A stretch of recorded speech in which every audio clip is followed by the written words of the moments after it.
Good morning and welcome. Welcome back to those of you who came to the earlier lecture this morning and to those of you who just joined us.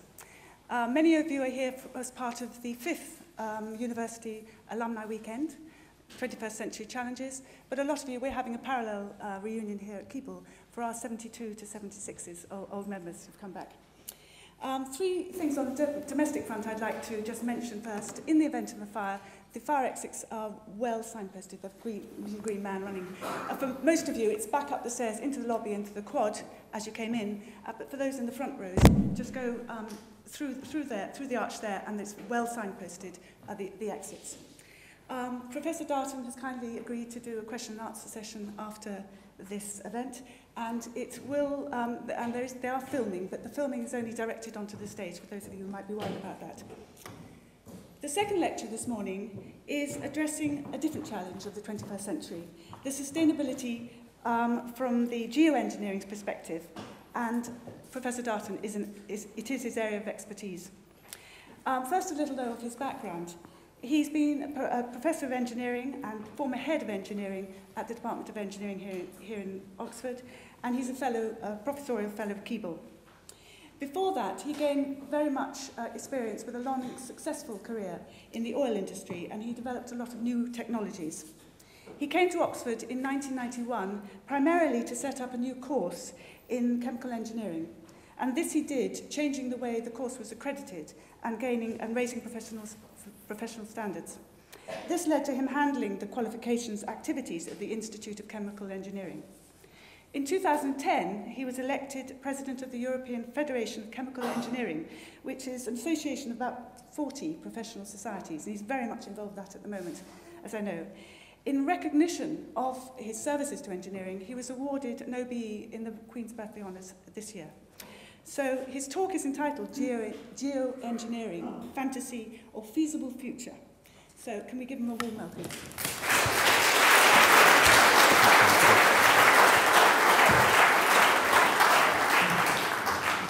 Thank you very much, Ruth, for that kind introduction, and it's very nice to see so many people here. It's rather more than I usually see when I'm lecturing in Oxford, and I'm also pleased to see so many people taking notes, which is something students don't do nowadays. Obviously, there are some people here from an earlier and much better educated generation. So, yes, today's topic, or this morning's topic, is geoengineering, and welcome to the lecture on geoengineering. There may be some experts on geoengineering in the audience. It's not terribly likely because our work with public surveys suggests that very few members of the general public know what geoengineering is. In fact, most people think it's something to do with building foundations or something like that. So if you've come expecting a lecture on geotechnics or piling, then I'm afraid you're going to be disappointed, because we're going to be talking about something much more important, which is our collective future on the planet. And if that sounds grandiose, then I think we should be a little bit ambitious, particularly at a meeting like this with so many people from different walks of life and different backgrounds. So, geoengineering is the deliberate, large-scale intervention in the Earth's natural systems to moderate global warming. Why might this be needed? Why would we ever think that we would want to do this? Well, let's get a little background. It's all to do with the Earth's energy balance, of course, and here's a figure taken from a report by the Royal Society. Data is from IPCC, the the Intergovernmental Panel on Climate Change, and it shows rather briefly and in rather summary fashion the Earth's heat balance. Most of the heat comes from the sun, some comes from the centre of the Earth, admittedly, and some is bounced back into space by the atmosphere, but some reaches the Earth's surface, fortunately, because that's what keeps us going, keeps us warm, bounces back into space, but when it does the bounce back, it changes its wavelength, and the wavelength going out is much more easily absorbed than the wavelength coming in. So as a net result of that, we have, on the right-hand side here, emitted to space rather less than is coming in from space. But it doesn't matter too much because the balance is made up by what's reflected from the top of the atmosphere. But emitted from the Earth, the outgoing radiation flow depends on the Earth's surface temperature, and if you do something to absorb more heat on the way out, then the Earth's temperature will rise. And of course, as we now know, that's exactly what's happening with greenhouse gases, mainly CO2, but some other gases in the atmosphere, which are starting to absorb heat on the way out and warm up the Earth. The way we think about this is to use a bit of jargon, forcing a 1% variation in these heat fluxes, which is about 2.5 watts per square metre, which is not much, nevertheless causes a temperature change of roughly 1.8 degrees Celsius in the Earth's surface temperature on average. So that's how it works. And of course, as a result of that, the greenhouse gas concentration is going up, so the temperature is going to rise, and as we go through this century producing more and more carbon dioxide and other greenhouse gases, the temperature is going to go up further and further, and we don't know where it's going to stop. But at the moment, we're about 380 ppm, parts per million, of carbon dioxide in the atmosphere, and we've already seen a temperature rise of about 1 degree to 1.5 degrees. The band here illustrates the uncertainty in climate predictions. It's not just global warming, of course, which is a problem. There is also quite a problem with ocean acidification. The oceans are in some sort of pseudo-equilibrium with the atmosphere, and as there is more carbon dioxide in the atmosphere, more dissolves in the oceans and tends to make them more acidic. Does that matter? Well, yes, it does, because the creatures that live in the ocean are rather used to the acidity that they had, and if you change it, it upsets a huge array of biological activity. Creatures with shells start dissolving, and all sorts of other things. So here's an indication of the change in surface pH, a measure of acidity, and you can see, compared with pre-industrial levels, all the oceans are becoming gradually more acidic. And as we produce more and more CO2, this will go on happening. And in fact, were we to stop producing CO2 immediately, which is very unlikely, but could happen, I suppose, if you thought of that as an experiment, the ocean would nevertheless go on getting acidic for a very long time, drawing down CO2 from the atmosphere until an equilibrium was reached. So ocean acidity is another growing problem. Where does it come from? Well, of course, we're using fossil fuels to a huge extent now.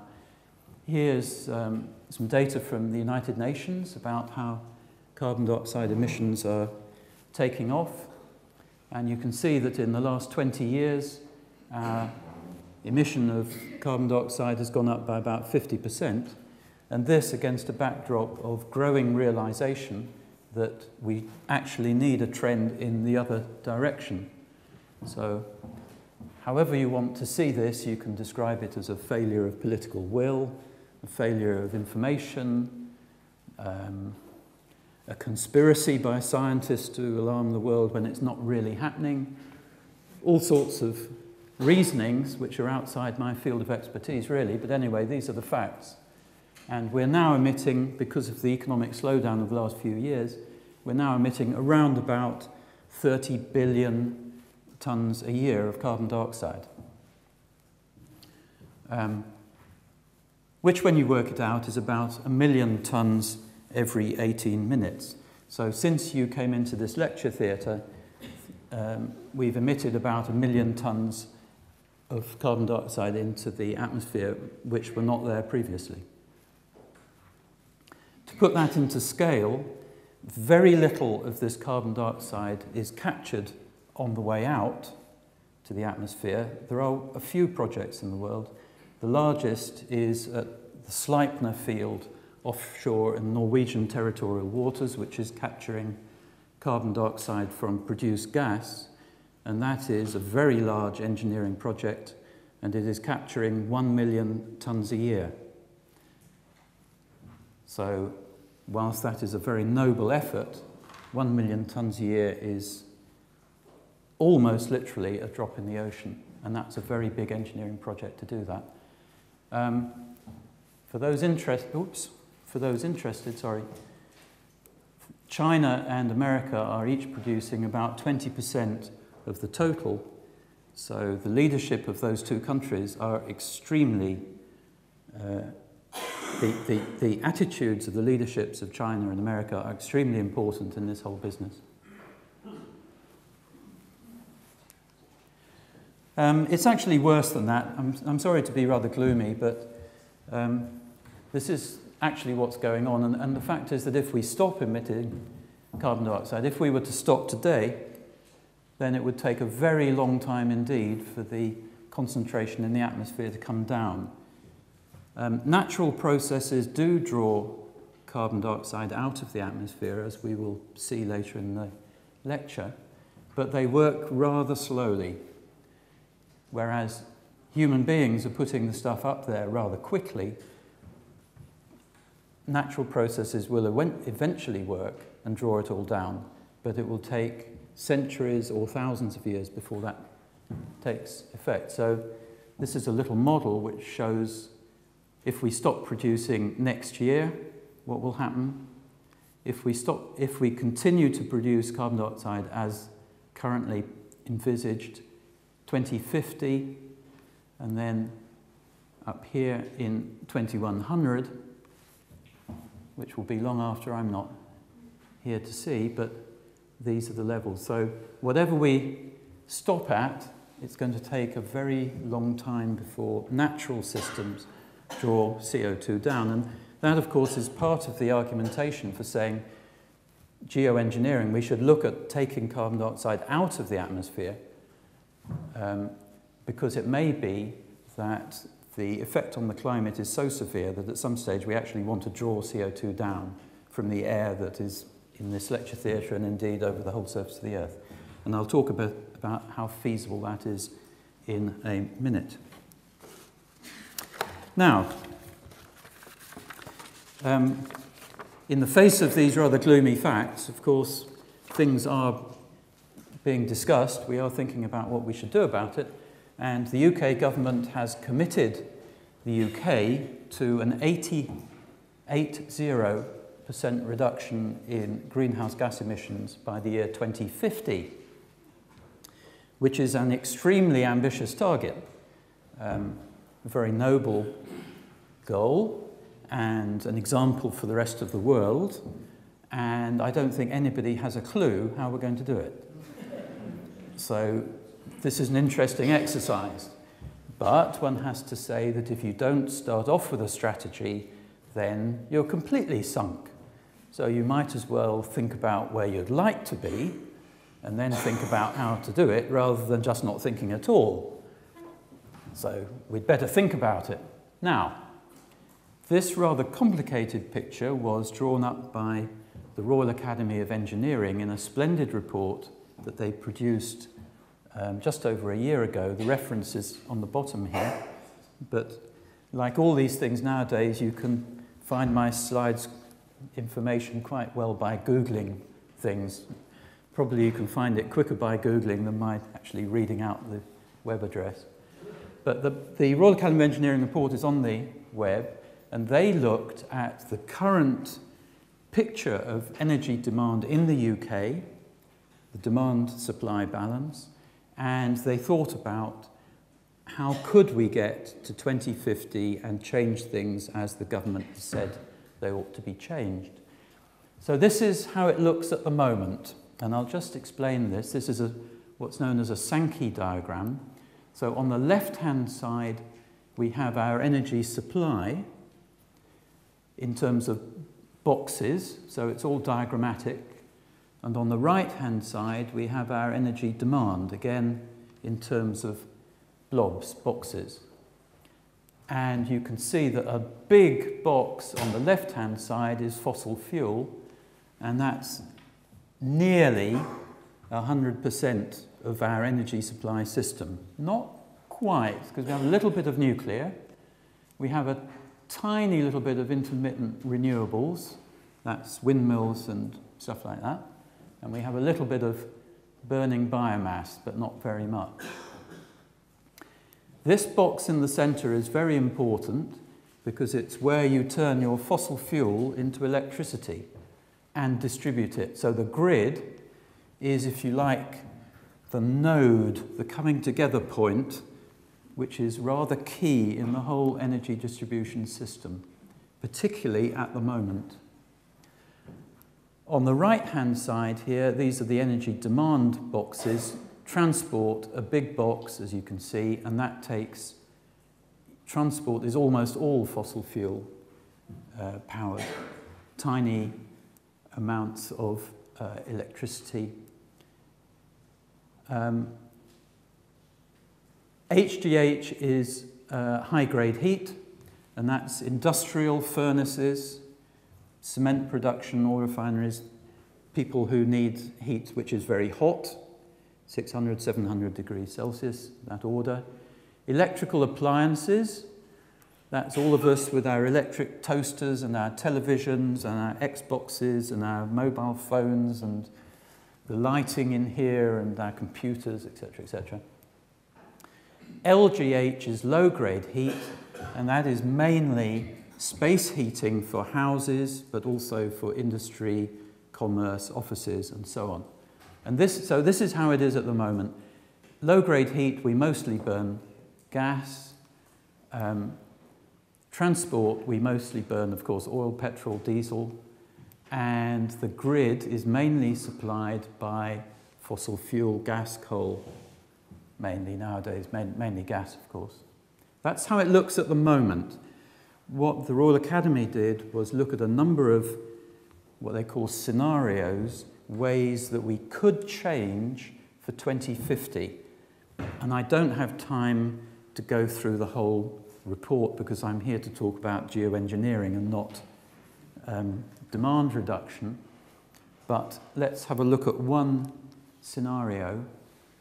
And you can see immediately that fossil fuel in 2050 has gone down hugely. This scenario was fossil fuel to low-grade heating. So this grey line that goes up round here, we still heat our houses with, let's say, gas. But we're running transport now on electricity. And this box here, which had been 42 gigawatts, is now 80. So if we're going to look seriously at electrification of our transport system, the grid needs to be about twice as big as it is now by 2050. And as we've invested almost nothing in the grid since about 1970, that is a huge demand for electrical engineers. So if you want your children or younger people here to get a good future, go into power engineering because they're going to be in huge demand for the next 50 years. And you heard it here first. I'm not an electrical engineer, by the way.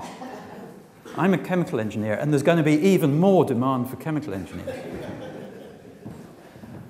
And for civil engineers to build the infrastructure, and so on. So engineering has a future. What else would I say? Okay, so mitigation, at the top of the slide, is the name of this game. The response to global warming, ocean acidification, one major response has to be mitigation. In other words, reduce the drivers of change. Let's do something about the dangerous gases that we are emitting, reduce them. But by the way, this means a huge change in our way of life. And that's something which is a message of this lecture. If you haven't heard it before, it's also important that in 2050, the world out there, well, actually, not the world outside here, because those who can see outside the window here, this will look much the same, I guess, in 2050. But if you imagine a motorway, a factory, a place of commerce, an airport, it's going to look very, very different in 2050. Either according to this or some of the other scenarios, but things have got to change.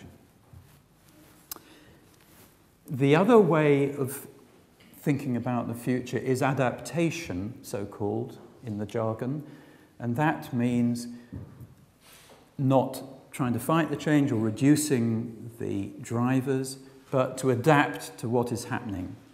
I've only got one slide on that, not because it's unimportant. It is actually extremely important, but I'm here to talk about geoengineering, and adaptation is an alternative to geoengineering, which is very important.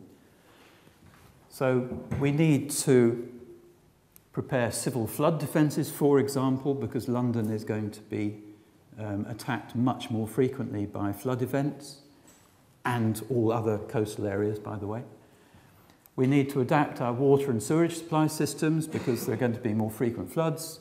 The weather is going to get more fierce. There are going to be more periods of drought, but also more periods of heavy rain, not just in the UK, but in most places in the world. So we need to adapt the civil infrastructure. Things like tropical diseases, which are coming in our direction, tropical diseases and diseases of warmer climates we're going to see here in the UK, for example. Winters will be much milder, so we will see completely different pests in our gardens because they won't be killed off in the winter, and so on. Industry needs to adapt. The food industry is going to be clearly affected by climate. Insurance, agriculture, fisheries and forestry, we're looking at different species in the fields. And if this sounds like too much change to take on, it is already, of course, slowly happening. So adaptation means it's slowly happening and we've got to adjust. And to a large extent, humans are, of course, very adjustable, and that will happen. This is the Royal Academy of Engineering. There is no more time left for further consultations or detailed optimization. We should get on with it.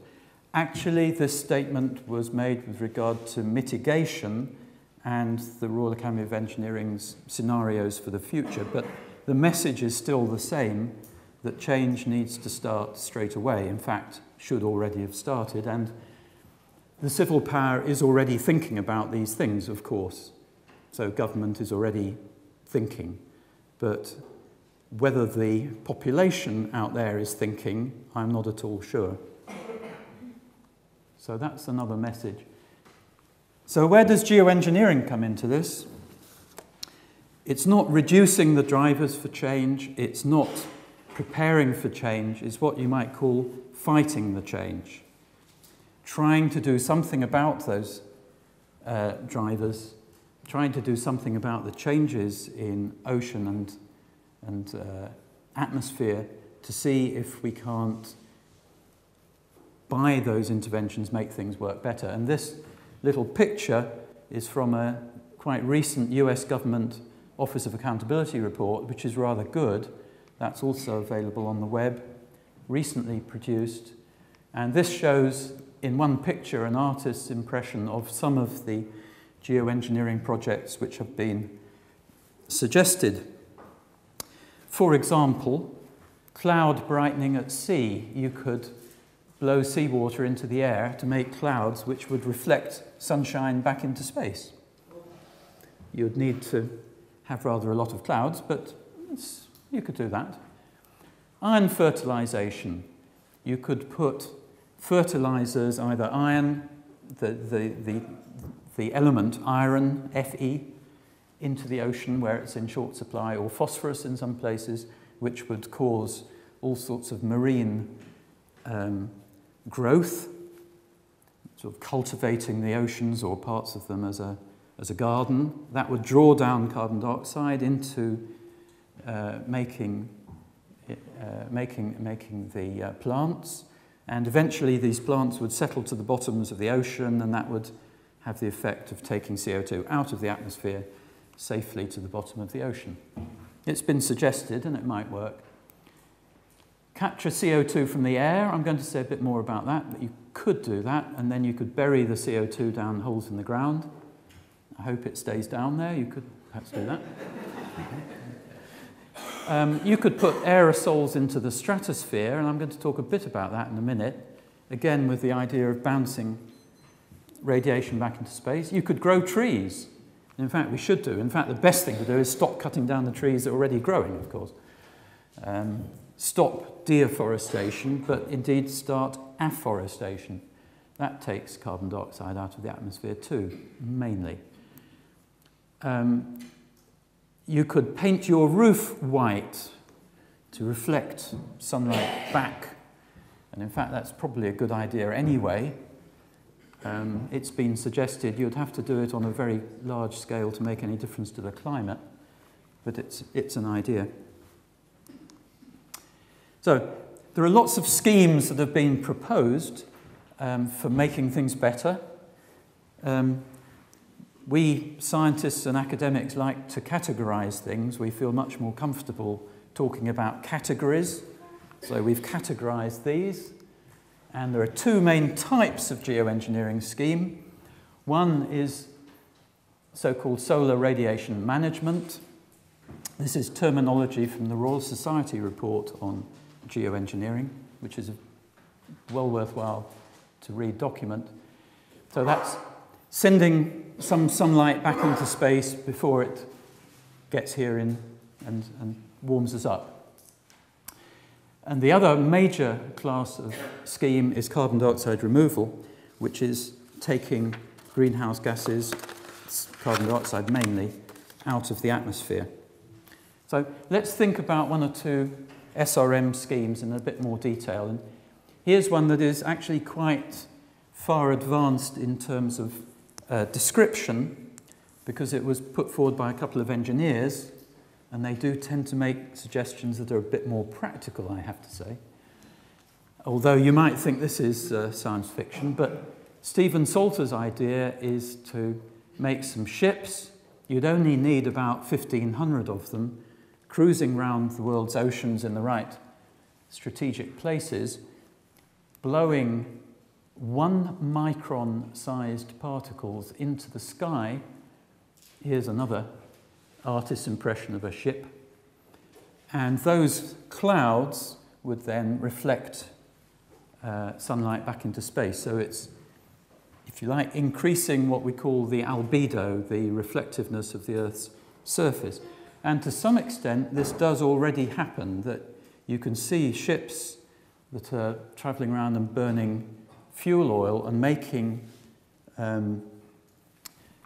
condensate trails in the air. You can see clouds above ships over the oceans in some part of the world. And this would be doing it on a very big scale. And Stephen Salter and his colleagues have worked out that 1,500 ships floating around and working like this could give you a negative forcing of about 3 to 4 watts per square metre, which would correct a global warming of roughly 4 degrees, which is what we could expect towards the end of this century, perhaps. So, at the cost of 1,500 ships, if it works, by the way, which is not a huge amount. I mean, 1,500 ships is not that expensive compared with some of the other schemes, anyway. You could perhaps win 4 degrees. But there are, of course, some downsides to this. It would change weather locally in the region where these ships were. Unintended side effects are a big problem with all these schemes. So that's one that's reasonably well thought through. Here's one that we're currently doing research on, and which has been the subject of a lot of press comment in the last 2 weeks, because it was announced at the recent meeting of the British Science Society, or whatever it's called. Anyway, they did a press conference about this. And it's the so-called SPICE project, which is putting a balloon up 1 kilometre into space and then tethering a pipe to it and seeing if you can pump a spray up this pipe. The idea is, in reality, to make this pipe 20 kilometres long and have the balloon really pretty big. According to The Guardian, the size of Wembley Stadium, 20 kilometres up in the sky, that would be the real project. But at the moment, they're just investigating what would happen to this pipe. There's a very interesting question in structural dynamics. A kilometre of pipe tethered to a balloon is quite a slender, floppy structure, and if the wind blows, some dire things will probably happen, like it will fall down.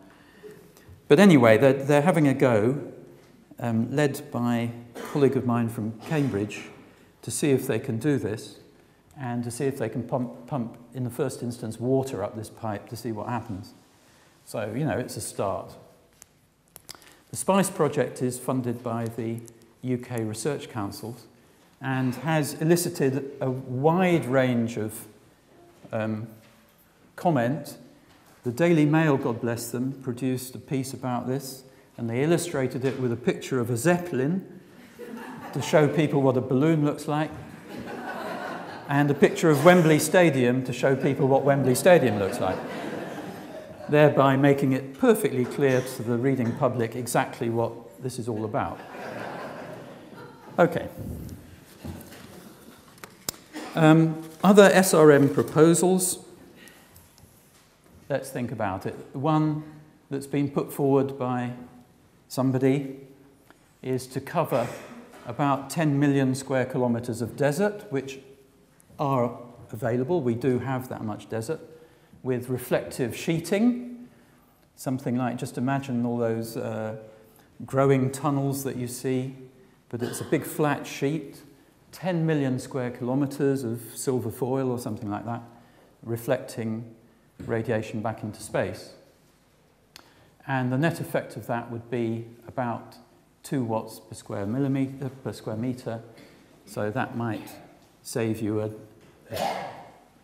a degree or two. It would, of course, have rather dire effects on anybody who was living in the desert, depending whether they wanted to be under the sheet or on top of it. And I think it's rather a quaint idea that the deserts are in fact empty and open to this type of intrusion. It would cause mass extinctions of desert fauna and flora, of course.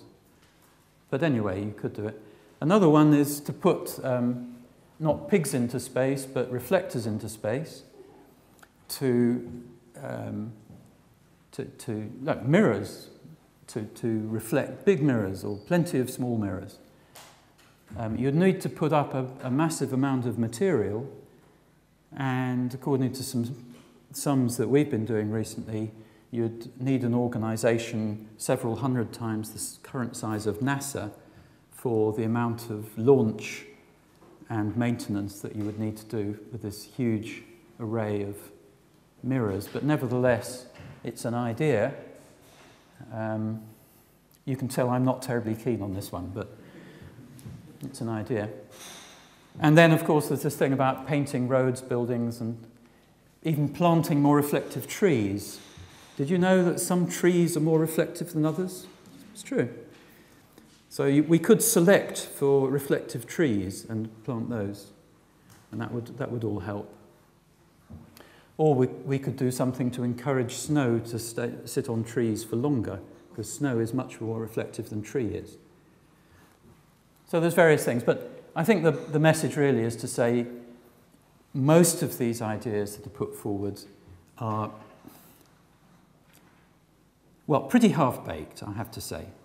I mean, there's a germ of an idea there, but when you start poking at them, you realise that the proponents have got very enthusiastic, but they really need thinking through what will the side effects be, could you actually do it, would they work, and so on. So there's a lot of work really to be done in evaluating these suggestions. So these are the sort of questions you would have in such an evaluation. Well, first of all, does the scheme work? Do you get the effect which is wanted? Secondly, what about side effects? Because you can easily imagine for yourselves that some of these interventions are pretty severe interventions, and they will have all sorts of side effects: changing climate, eliminating species, all sorts of things. So what are the side effects? Then there are some very interesting governance issues, of course. Who's going to pay for all this? And possibly related to that, who's going to control such a scheme, because it's going to affect the whole of humanity. So are we going to have a United Nations Commission, or, you know, and what about if some country somewhere decides it's going to have a go on its own bat, irrespective of what everybody else thinks? Because some of these schemes are small enough that a country could decide unilaterally to engage in them. Will we be able to turn them off? A big consideration. Could it be that some of these schemes, once you've started, if they started going wrong, we wouldn't be able to do anything about it, and we could be in an even worse situation?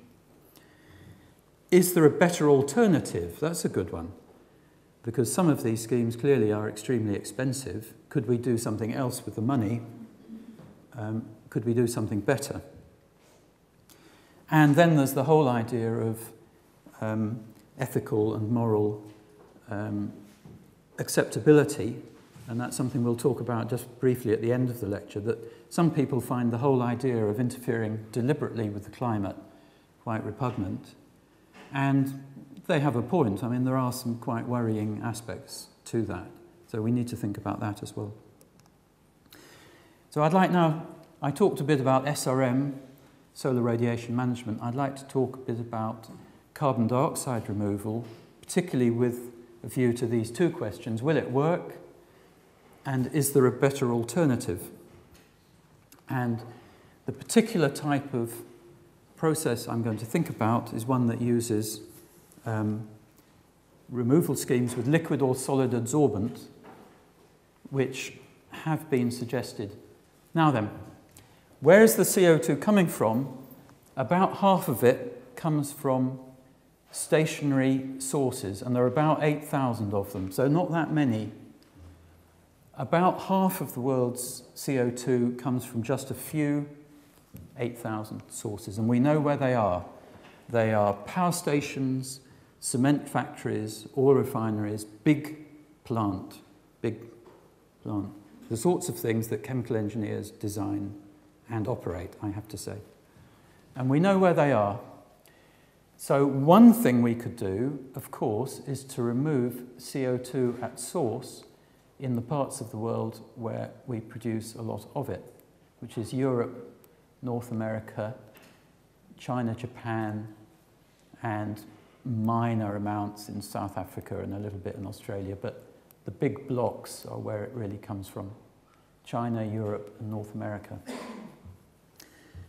And at the moment, almost none of this is captured. There are just a few projects absorbing a couple of million tonnes a year, which is really almost nothing. So there's a few things to say. First of all, capturing CO2 is a very well-known industrial process. We've been doing it for years. Absorption with solvent or adsorption with a porous solid, they are well-known processes, as indeed is the use of membranes, so we know how to do that. One thing that's important is the work of separation. Once the carbon dioxide is diluted, it takes quite a lot of work, and I mean literally work, so kilowatts of work need to be employed to get it back. And the thermal efficiency of separation processes is fairly low. It's less than 10%. So it's going to take you more than 10 times the theoretical minimum energy to get the CO2 back. Waste heat has to be dumped, and there's a cooling requirement.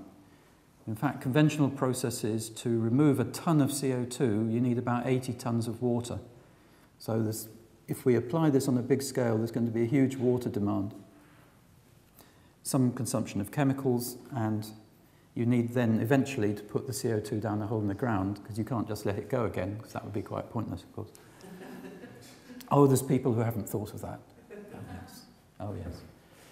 So here we go. The volume fraction of CO2 in your gas, if you're working with flue gas, you're up here. You don't need to handle so much gas, and that's the whole point. Whereas if you're working with air, because the carbon dioxide is so dilute in air, you need huge volumes of air to pass through your absorbers. Enormous volumes of air. Huge. Much better to get the CO2 before it's got out of the chimney stack. Also, with regard to energy, this is the minimum reversible work. If you're working with flue gas, you're down here. If you're working with air, you're up here, and you need about 2.5 times as much minimum reversible energy, so-called. And that's because it costs you more to recover something that's dilute. Ask a gold miner. Gold exists in very small quantities, very small concentrations. Getting it out is extremely expensive. Producing things that are there in a high concentration is much cheaper. So you have a bit of a problem, because if you're going to take CO2 out of the atmosphere, you're going to need about 2.5 kilowatt hours per kilogram of carbon dioxide. And then the problem is, how are you going to run your CO2 removal machine? Because if you, as fuel for your machine, use lignite, you're producing 0.5 kilogram for every kilowatt, and you're not capturing that much. So your removal machine is actually producing more CO2 than it's capturing. Not good business, ladies and gentlemen, not good business. So you couldn't fuel it with lignite, you could barely fuel it with coal, you would have to fuel it with natural gas or a renewable energy source which doesn't produce any CO2 much. But you would then, of course, be much better off turning off your coal and lignite-fired power stations and using the fuel that you are going to drive your carbon dioxide removal machine with to produce electricity. So there is very little room for a machine that sucks carbon dioxide out of the atmosphere, because you can't fuel the bloody thing. Sorry, you'll have to cut that out of the film. You cannot fuel the plant because you're producing more CO2 than you capture. Unless you've got masses of available renewable energy, for example, you could build such a plant on Iceland and use the energy coming out of a geyser or a volcano, which otherwise is not being tapped into. But you could also develop a scheme for Iceland in which that was turned into electricity or some other energy-intensive product and ship that. So it's not at all clear to me that there is any future in carbon dioxide removal machines. And some of you may remember that the Virgin Challenge, which was launched a few years ago, where Richard Branson offered to give, I can't remember, £2.5 million, £5 million to anybody who could invent a CO2 removal machine. And one of the problems that that challenge has come up with is exactly this, that it's impossible. So there are ways around this. I mean, you could talk about growing trees where the energy comes from the sunlight.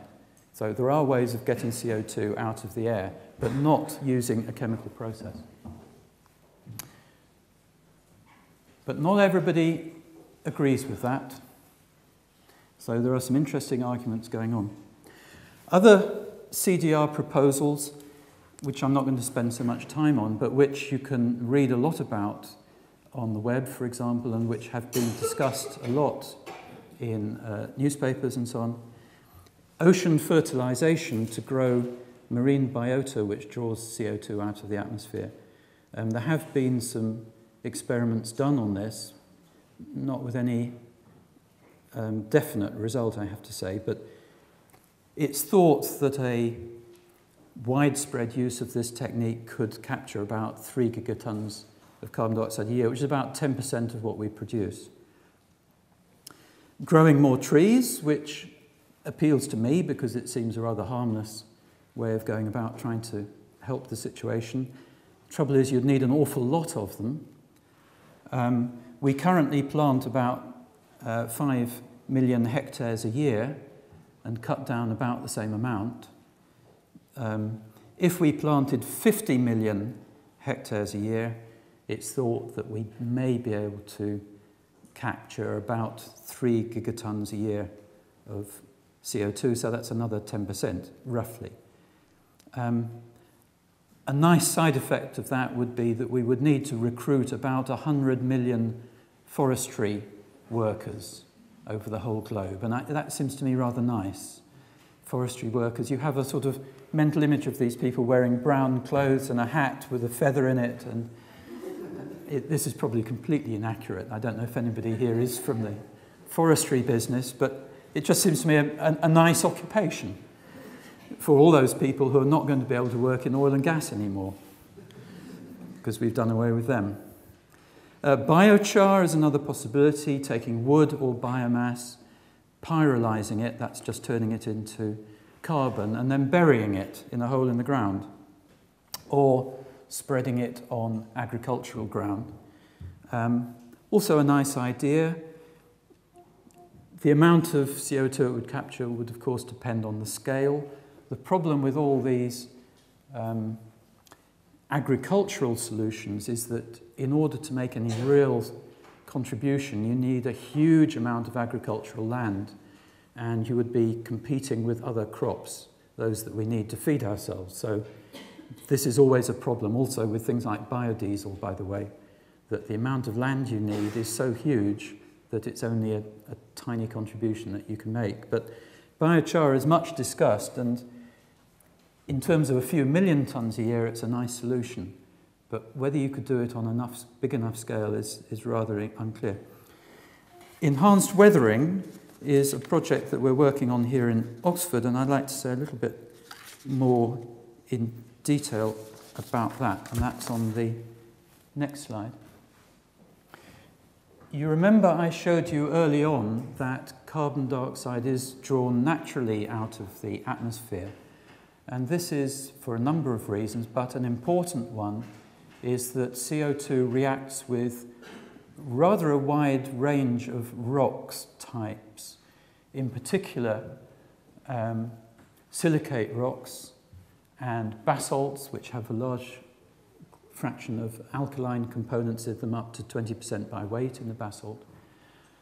The CO2 reacts rather slowly. The end product is usually a calcium or magnesium or other carbonate and silica. And you can see here, for example, that white material is calcium carbonate, which has been produced in a spoil tip, and it's completely naturally formed. And spoil tips do, in fact, draw down CO2, and we have good evidence that they're doing that even as we speak. And they're working in our favour. The trouble is that they work too slowly. So the project that we're doing as engineers is to look to see whether we can make this go any faster.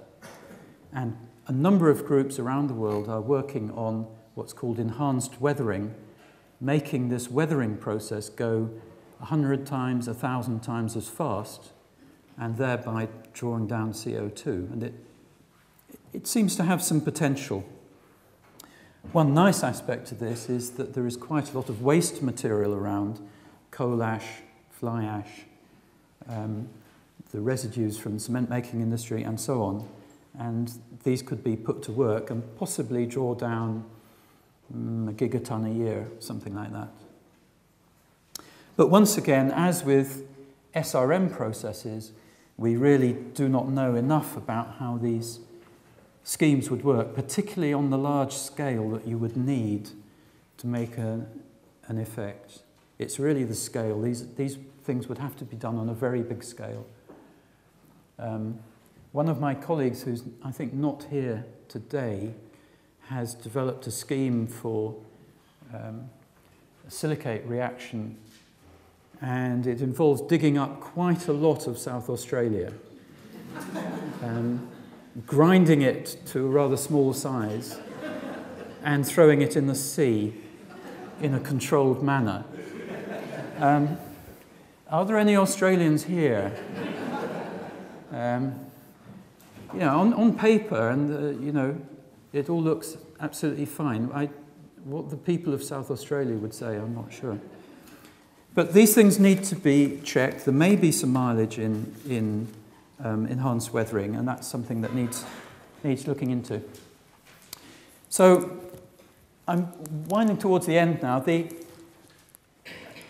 Royal Society did a splendid report about 2 years ago now, in which they ranked quite a wide range of geoengineering proposals on the grounds of effectiveness here as a function of affordability, and the colour of the blobs on this slide denotes their assessment of safety. That is not only just human safety, but environmental safety. How much damage would you do to the environment? So, for example, stratospheric aerosols get an orange rating because we're not quite sure what putting sulfuric acid up on a permanent basis into the stratosphere might do.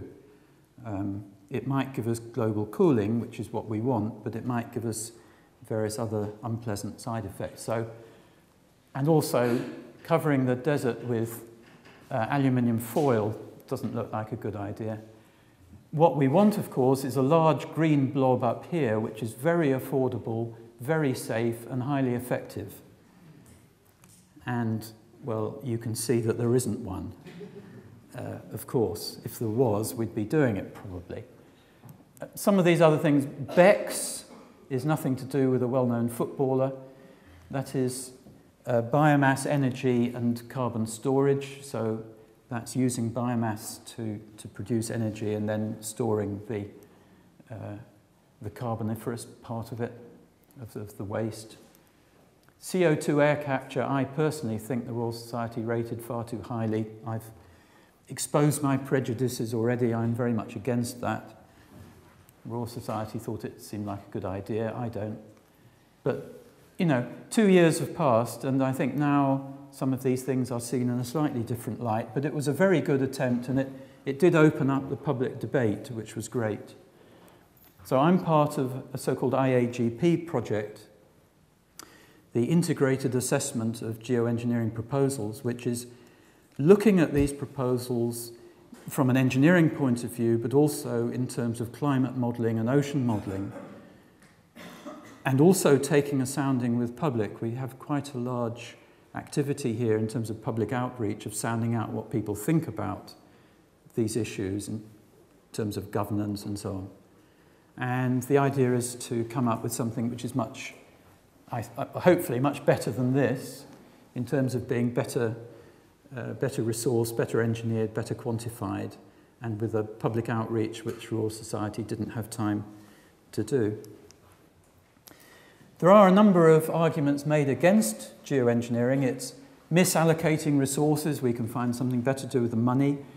It's not going to work, and your unintended consequences are going to cause all sorts of damage.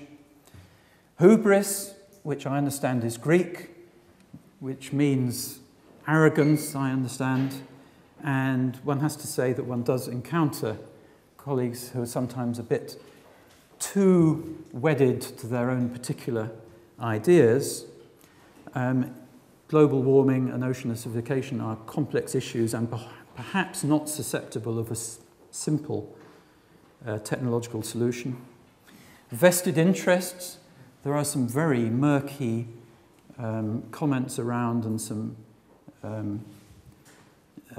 rather disreputable public relations activities going on, either to persuade people that geoengineering is a good thing or a bad thing, and much of which is sponsored by people who have a very definite financial interest in the outcome. And then there's a very interesting one about moral hazard. If we can cure the ills of CO2 production by geoengineering, will that encourage people to be more profligate of the Earth's resources? This is a well-known argument, and I'm not particularly qualified to get into it. I have colleagues here who think about philosophy and ethics and these things, but it's an interesting one. Should we cure AIDS? Because if there's a cure, people will be more promiscuous, and that's perhaps a bad thing. If we cure global warming, perhaps we'll just go on belching out CO2, and that's perhaps not a good thing. So there's a real argument to be had there with respect to moral hazard. To answer some of these things, colleagues here at Oxford came up with these principles, which you can find described on the web, which is basically treating the whole idea and the discussion as something that should be in the public arena for the public good, and that it should be approached in a proper, let's say, quantitative and objective fashion as far as possible. But proper behaviour of scientists in this area is absolutely crucial, because public trust is an essential part of what we're about. Because if any of these schemes ever have to be deployed, they will, of course, have, and this is the intention, have an effect on everybody's lives. So these are things that need to be very, very carefully thought about. So, in conclusion, the world has changed, and we can't put it back as it was in the pre-industrial era, nor even as it was 100 years ago. Ocean acidification and climate change are going to be with us for certainly all the generations in this lecture theatre and for the foreseeable future. So we have to learn to deal with it. And I hesitated before putting this conclusion up here, because scientists and engineers are generally fairly reticent about being so clear about things. But I thought really the time is over where we need to pussyfoot about, but there are counter-arguments and there are, shades of grey in this. We actually need to do something. The world has changed. We can't go back to 1860. We can't go back to 1911. We can't even go back to 1960. So rapid mitigation, slimming down our use of fossil fuels for the UK, looking at a completely different energy mix, is absolutely essential. Adaptation is essential everywhere, because these changes are coming. We need to get ready for them. Geoengineering may offer some solutions, but they do need checking. That's the message. There are some interesting ideas out there, but they're all at a very early stage of development, and their deployment would be on a massive scale. We need to know much more than we do at the moment. So I'm very much a proponent of doing research in this area, not particularly with the view to application and deployment, but we need to know what's possible, because you never know what might be needed. And finally, I'd just like to acknowledge, of course, contributions of a lot of colleagues here and in other places: Ed Pitt, Tim Kruger, Phil Renforth, Gideon Henderson and Naomi Vaughan. And of course funding from the Oxford Martin School, not to forget, and the research councils. And finally, to thank you for your attention. Thank you.